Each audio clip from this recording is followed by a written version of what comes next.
C'est mieux. Webcam, ça, je peux fermer. Ça, je peux laisser ouvert. Ça,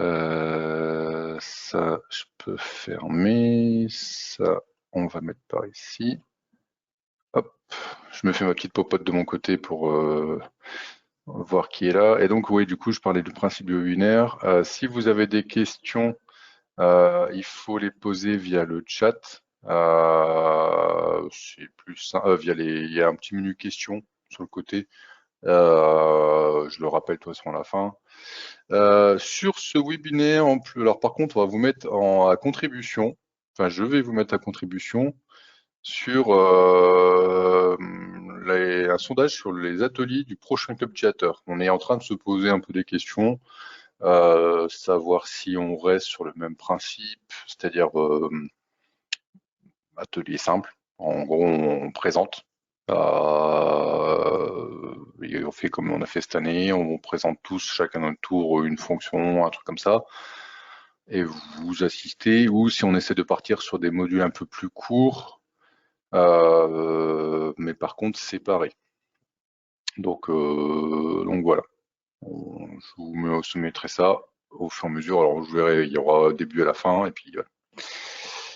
Il est 10h05. Nombre de participants, il a plus l'air de trop évoluer, donc on va attaquer. Donc les possibilités, alors j'ai bien dit matière injection gaz et matière moussante. Vous verrez qu'on va parler d'un peu tout. Je vais présenter, l'idée c'est pas une formation, je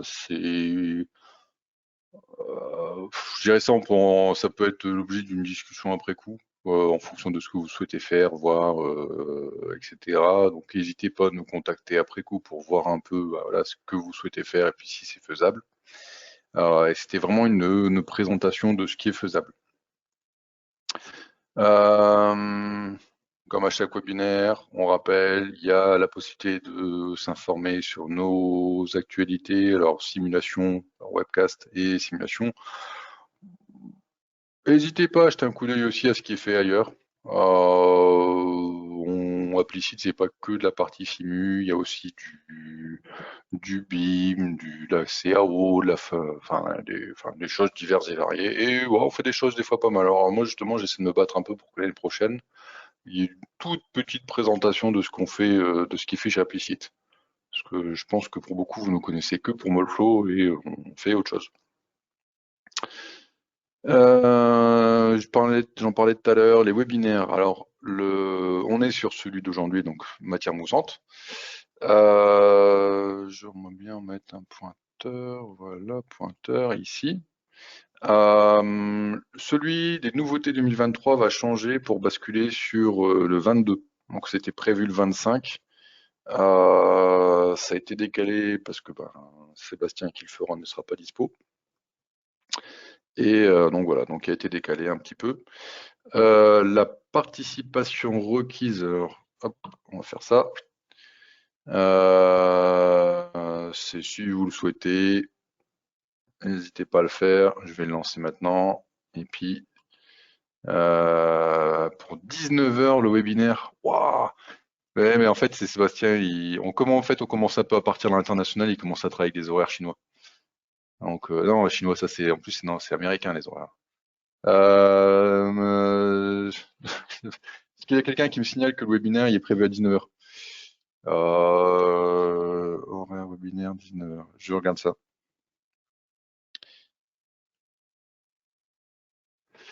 Je le note, 19h. Ouais, puis sinon, le week au pire 19h, c'est pour l'apéro, c'est bien.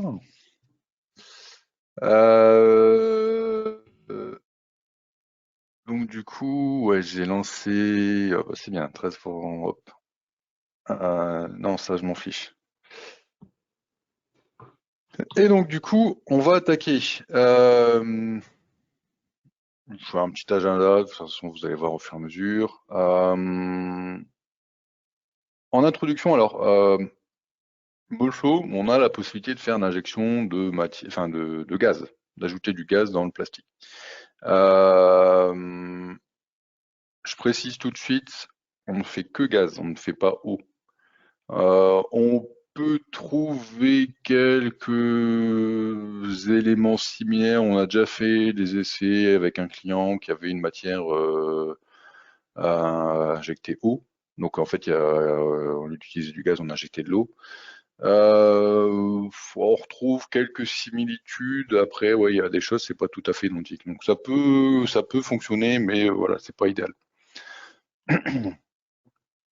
Globalement, ce que je vais vous présenter ce matin, c'est l'injection gaz, le procédé Mussel. Donc l'injection gaz, on va injecter vraiment du gaz à proprement parler, donc pour faire une pièce creuse. Le procédé Mussel et le procédé CBA qui sont plutôt l'injection de bulles. Et dans ce cas-là, hop, on voit pas mon écran, on est revenu.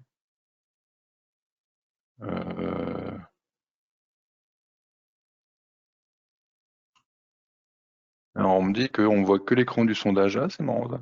C'est mieux? Ah, merci. Bon, ben, donc j'ai appris que quand on fait un sondage, voilà, voilà. Bon, j'en mettrai en haut à la fin, même si ouais, j'ai ça la moitié qui ont voté. Ah, je peux pas. Oh punaise. Ah, d'accord. Bon, c'est pas grave. Je pensais pouvoir le relancer, mais non. Bref, pas grave, c'est déjà pas mal. Et donc on va faire pour donc bulle. Et alors un truc qui est un petit peu nouveau, qui est un peu spécifique quand même, c'est le moussage PU. Il est possible dans Molflow de faire ça aussi maintenant. Donc d'injecter des mouches à un GPU où on va gérer à la fois alors l'aspect alors justement plutôt thermodure avec la réaction et les cinétiques et le gonflement de la pièce en quelque sorte. Alors l'injection gaz, ça fait quelques années maintenant que ça existe. Et voilà, le but c'est de pouvoir créer une pièce, enfin de faire une pièce creuse. Donc on va l'injecter en plastique et selon le procédé, on va ajouter une veine gaz. Ça ressemble à ça. Donc je l'ai fait avec une pièce simple. Pour rappel, le calcul que vous faites là, c'est pas forcément un calcul, comment dire? C'est pas limité à Molflow. On peut par exemple exporter la veine gaz. Alors, exporter la veine gaz et la pièce creuse. Donc, c'est-à-dire qu'il est possible après calcul de dire sur le logiciel, il y a une macro qui s'appelle export gaz core, je crois, .vbs. Et en fait, de dire voilà, ça, tu l'envoies et tu le sors de Molflow. Le calcul de déformation marche aussi avec la pièce creuse. Alors, il y a des options de calcul qui ne sont pas possibles, par exemple, enfin, l'agrégation du maillage. Parce que, bah, typiquement, on a une pièce creuse et lui, il ne sait pas redire, voilà, j'ai un truc différent par rapport à ce que j'ai initialement. Donc, on est obligé de rester avec le maillage normal et ça marche. Et on peut donc voilà faire différentes itérations. Alors, pour faire simple sur celle-là, comme c'est quelque chose qui n'est pas tout à fait nouveau quand même, je vous ai juste refait un point sur sur les options disponibles. Donc on a la partie avec remplissage partiel où finalement on vient remplir la pièce. Alors, on le voit ici sur la partie température. La pièce n'est pas tout à fait remplie. Qu'on a en fait déjà cette partie en fait veine gaz qui commence. Donc en fait, on remplit une partie de la pièce et on commence à injecter le gaz et le gaz en fait vient compléter le remplissage. On a ensuite l'injection, alors le plus simple et le plus connu, c'est l'injection avec maslot, où pour le coup on remplit la pièce totalement, puis on vient en fait pousser la matière avec le gaz pour assurer le remplissage de la veine gaz. C'est ce qu'on voit ici. En fait, on voit sur la résultat de température que du coup ma pièce est remplie, et après, hop, je pousse pour remplir la maslot. C'est ce qu'on voit ici. Alors là, en plus, pour le coup, j'ai un réglage qui n'est pas top top parce que finalement, je perce plutôt ma poche et finalement, mon gaz ressort après. En soi, ça pas grave parce que cette maslot n'est pas utile, mais bon, c'est pas idéal. Et le dernier, qui demande un petit peu plus de préparation et de réflexion, c'est le refoulement dans la vis.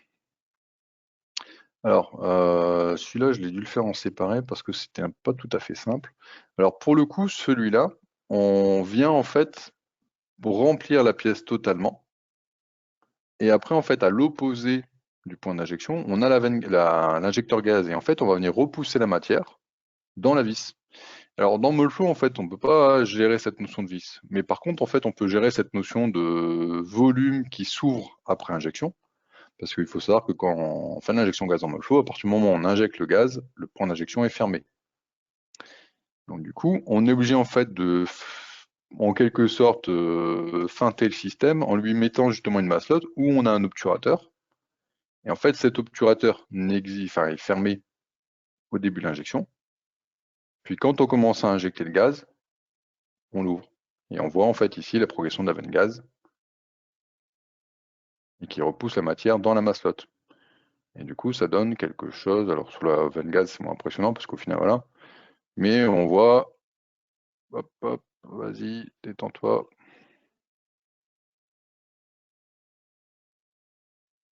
Voilà, ça donne quelque chose comme ça. Donc en fait, ça, c'est pour des procédés assez simples. Alors, ça ne demande pas forcément beaucoup de préparation, de paramétrage, tout ça. Ça nécessite juste un petit peu de réflexion sur comment je vais faire. Et après, c'est le paramétrage de l'injecteur gaz qui doit compenser la pression qu'on a dans l'empreinte. Donc en fait, il faut suffisamment doser pour repousser la matière, et voilà. Alors, l'inconvénient de l'injection gaz, c'est que c'est un calcul qui est assez itératif quand même, et qui nécessite pas mal de calculs. Donc, souvent, quand on doit faire des essais, il vaut mieux faire des essais avec un modèle simple au départ, plus léger en termes de maillage, et lancer le calcul, en fait, finaliser un calcul sur une pièce plus complexe, enfin plus réelle en termes de maillage. Donc vraiment travailler avec un modèle allégé pour pouvoir anticiper plus facilement et derrière affiner au fur et à mesure avec le maillage. L'injection muciale, alors j'ai mis un petit R parce que c'est quand même un nom protégé. L'idée, c'est d'injecter des bulles de gaz dans la matière. Donc en fait, on injecte une matière poreuse en quelque sorte dans la cavité. Et du coup, on va se retrouver avec des bulles dans la pièce. Et l'idée du calcul, c'est de pouvoir mesurer ces bulles. Alors, il faut noter que c'est disponible aussi bien en thermoplastique qu'en thermodurcissable dans le flot.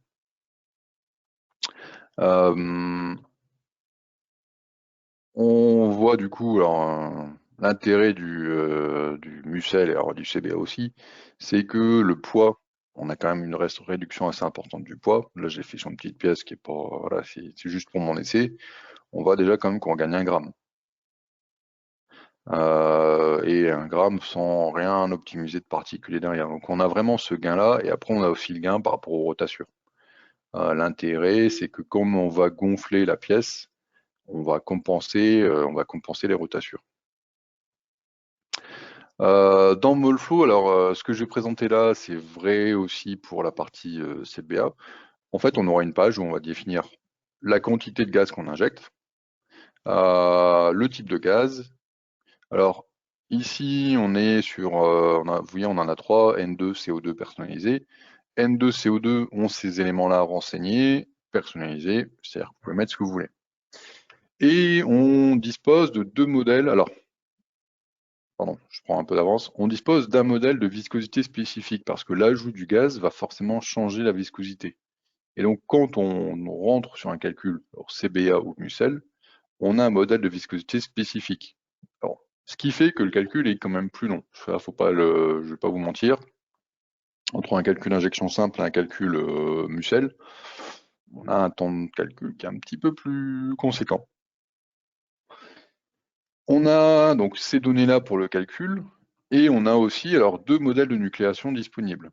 Il faut bien comprendre qu'en fonction des conditions d'injection, forcément la pression n'est pas la même partout. Et du coup, la cinétique de nucléation ne sera pas la même partout, en théorie. Alors pendant longtemps, on a eu un modèle de nucléation constante où on définissait une taille de bulle par unité de une quantité de bulles par unité de volume. Ça marchait plutôt bien, sauf que ben, dès qu'on avait des conditions process un peu particulières, des pièces longues, des choses comme ça, ben c'est pas tout à fait vrai parce que, comme j'ai dit avant, on a quand même des conditions de process qui sont différentes en termes de pression, tout bêtement, et ben il faut le prendre en compte. Vous voyez ici, Polymer Resin Pressure, dans le modèle là, on est obligé de l'intégrer. Et donc, il y a quelques années, ils ont mis en place un modèle de nucléation ajusté, où pour le coup, on utilise les conditions de process et on définit comme ça ben, la nucléation par zone. Alors ça donne quelque chose comme ça, où finalement, on a une densité constante sur le modèle de nucléation constante, ce qui est en quelque sorte logique, hein, et on a une nucléation ajustée en fonction de la position par rapport au point d'injection et du coup, tout ce qui se passe loin du point d'injection. Pareil, le modèle là, alors les résultats peuvent toujours être discutés, mais ouais, j'injecte et du coup je pense que j'ai plus de pression que nécessaire et c'est pour ça que j'ai une densité de bulles importante ici et j'en ai beaucoup moins là. Parce que derrière, je dois pousser un peu plus. Et on va se retrouver en fait avec différents résultats. Donc le rayon des bulles, qui définit la taille des bulles. Et on voit effectivement qu'il est encore différent entre les deux. Et la pression dans les bulles. Et donc tout ça permet, alors après je vous passe les résultats standards, mais permet de dire, bah ok, par rapport à ça, est-ce que je gagne en rotature? On a vu le poids, est-ce que... Voilà. Et en fait, tout ça, c'est combiné et ça fonctionne. Donc ça, c'est pour la partie mucelle. Donc la partie mucelle, je rappelle, on injecte des bulles dans la cavité. On va passer maintenant à l'injection CBA. Alors l'injection CBA, c'est un peu différent, c'est que là, on va tabler sur une réaction chimique. On ajoute on met des adjuvants dans la matière qui vont créer une réaction chimique. Et en fait, cette réaction chimique va libérer du gaz. Alors, on a exemple ici pour la libération du CO2. Et on voit en fait qu'on libère du CO2, de l'eau et ouais, je l'ai perdu celui-là. Je ne sais plus ce que c'est, mais voilà, on libère un autre composant. Et en fait, l'intérêt, c'est que du coup, en sachant combien on a mis de quantité de matière ici, on va définir combien on a de gaz. Toujours pareil, thermoplastique, thermodurcissable et toujours densité constante ou ajustée. Et en fait, ce qui va changer dans ce cas-là, c'est que quand on était en Mucel en disant on va ajouter autant de gaz, là en CBA, on va dire on ajoute donc un agent d'expansion chimique qui correspond à autant de pourcents du poids de la moulée et qui du coup va réagir à autant de pourcentage. Donc ces données-là sont des données issues de l'équation qu'on a vu précédemment. Ça peut être modifié, paramétré en fonction de ce que vous ajoutez comme agent moussant. Et du coup, on va retrouver exactement les mêmes résultats. Donc alors je vous passe les résultats, c'était exactement le même que tout à l'heure, pression de bulle, rayon de bulle, densité de bulle, on retrouve exactement la même chose. Et dans tous les cas, voilà, principalement ce qui est recherché, c'est un allègement de la pièce. Alors, il y a une option qui a été rajoutée suite à cela, je pense, 2-3 ans après que le CBA soit intégré, qui permet de prendre en compte le coreback. Recul de pompon, pour ainsi dire, où en fait, on va intégrer une ouverture du moule au moment de la nucléation afin d'augmenter le volume de la cavité, donc baisser la densité de la pièce. Donc, ce qui fait que on va injecter globalement une pièce plus fine que ce qu'elle devrait être. On va lancer, enfin, le truc classique avec l'injection et la nucléation, Mucel, CBA, peu importe, et on va ouvrir le moule légèrement. Et en fait, ce qui va permettre d'avoir une pièce finalement au dimensionnel souhaité, la longueur, largeur, épaisseur, et du coup avec une pièce beaucoup plus légère, parce que finalement, comme on va augmenter le volume, on va limiter finalement la densité, donc le poids par unité de volume est beaucoup moins important. Et en fait, ça, nous, on a fait des essais pour un client et ça marche pas mal. Et du coup, en fait, basiquement, on dit, je coche l'option déplacement de noyau, je définis l'ouverture et tout. Alors, je vais partir sur une zone de compression, du coup, et globalement, ça ressemble à ça. Et on voit ici que forcément, mon rayon de bulle, il augmente de manière drastique.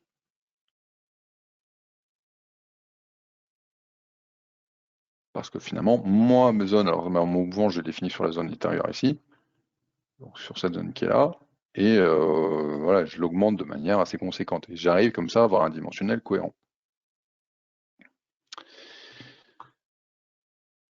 Donc ça, c'était pour alors CBA et du coup l'option Corbac qui valide pour CBA et Musel. Et il me reste le dernier, alors c'est un petit dernier. Alors, on avait eu des demandes à une époque, donc ça a été intégré. Et en fait, dans ce cas-là, on injecte un mélange réactif à base de polyuréthane qui va créer des bulles. En fait, on a un agent moussant et on voit en fait que quand on injecte la pièce, on a justement cette notion de bulle qui va se créer en dynamique. Donc on voit la pression dans les bulles et tout ça. Et en fait, on peut. Alors je sais qu'on a eu, ouais, on a eu quelques demandes. Alors je le présentais là parce que voilà derrière c'est du bulle, hein, donc ça correspond au sujet du jour. C'est disponible. C'est un peu particulier parce que pour le coup, alors il est où mon modèle? T'es où mon petit projet? T'es là. Pour le coup, c'est un calcul spécifique. Clairement, on n'est plus, enfin, on a un domaine à part. Euh, on est vraiment voilà, sur Chemical Foam Agent, on a du PU et on se retrouve avec des résultats qui sont beaucoup plus thermodurs que thermoplastiques.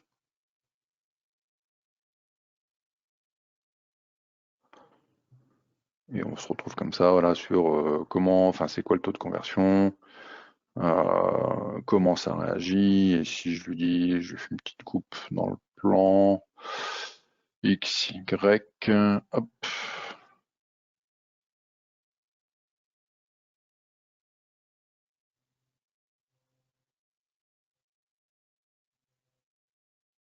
voilà, on voit en fait l'avancée du front des bulles.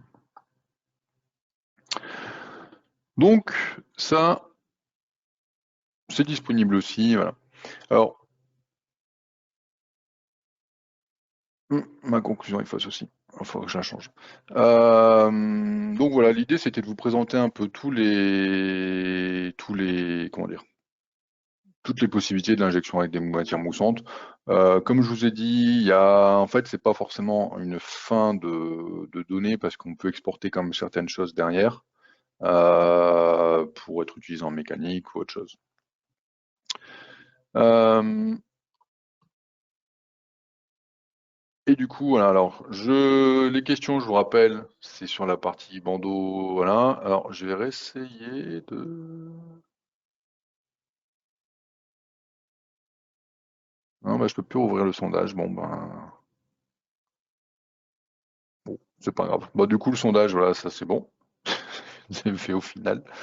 Euh, Est-ce que vous avez des questions sur ce module? Point que j'ai pas précisé, c'est disponible uniquement, enfin, c'est disponible en Ultimate, donc sur le niveau 3 de Molflow. La plupart, en fait, sont disponibles en niveau 3. Euh, tous, quasiment. On en parle maintenant. Comme vous avez pu voir au club utilisateur cette année, le name user est en train d'arriver tout doucement. Pour ceux que ça intéresse, je sais que dans la réunion, il y a des gens pour l'instant qui disent ouh, on va voir d'abord. Mais voilà, c'est en train d'arriver. Et en fait, l'intérêt du name user, c'est que vous serez tous en ultimate. Donc potentiellement, c'est des choses sur lesquelles vous pourrez travailler dans 1 an, 2 ans, 3 ans, voilà, en fonction de vos contrats, de vos migrations, de vos envies, voilà. Donc la limite de type de calcul accessible ou non, elle n'existera plus. S'il y a des questions sur ce sujet-là, je dirais alors, n'hésitez pas à discuter, envoyer un message à votre responsable commercial, si c'est Jocelyne, Christophe ou Grégoire. Ils seront mieux placés que moi et même Sébastien sur le webinaire nouveauté 2023 pour vous répondre. Ils ont tous les éléments contractuels, financiers, tout ça. Nous, je vous avoue qu'il nous manque quand même des éléments. Techniquement, on commence à comprendre un peu comment ça fonctionne, ce que ça permet de faire et tout, voilà. À ce niveau-là, on n'a pas vraiment de grosses surprises, mais si vous avez des questions à côté, n'hésitez pas. Est-ce qu'il y a des questions du coup sur tous ces modules? Enfin, tout ce que je vous ai présenté.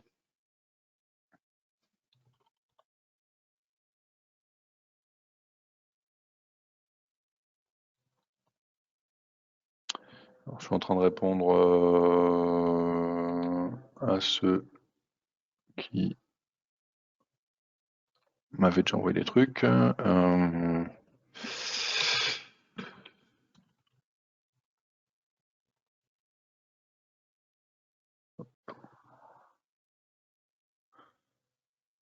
Est-ce que vous avez des questions ou des demandes? Parce que du coup, j'ai pas de questions.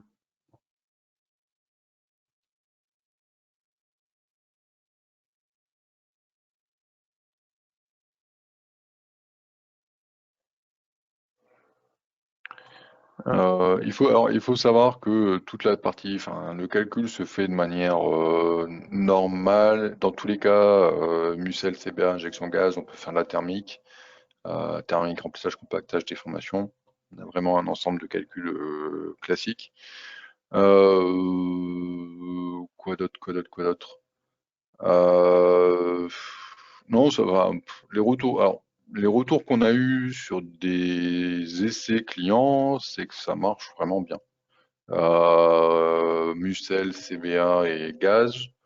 On a eu l'occasion de participer à des essais corrélation, forcément simulation en réalité. Ouais, on était agréablement surpris. Ça marchait pas mal.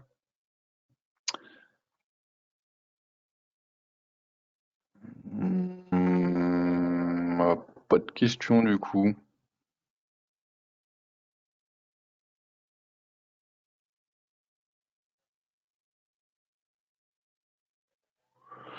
Eh ben, si pas de questions, j'aurais tendance à dire fin du webinaire, hein. Euh, Merci de votre attention. Pour certains bientôt, pour d'autres, bonne continuation. N'hésitez pas, ouais, donc je rappelle, hein, l'actualité des webinaires, elle est sur le site Applicite. Pour toute question, vous pouvez passer par support@applicite.com ou par le mail en direct, même si on préfère quand même support. Et puis il me reste à vous souhaiter un bon week-end. Et puis à bientôt à tous. Bonne journée, à bientôt, au revoir.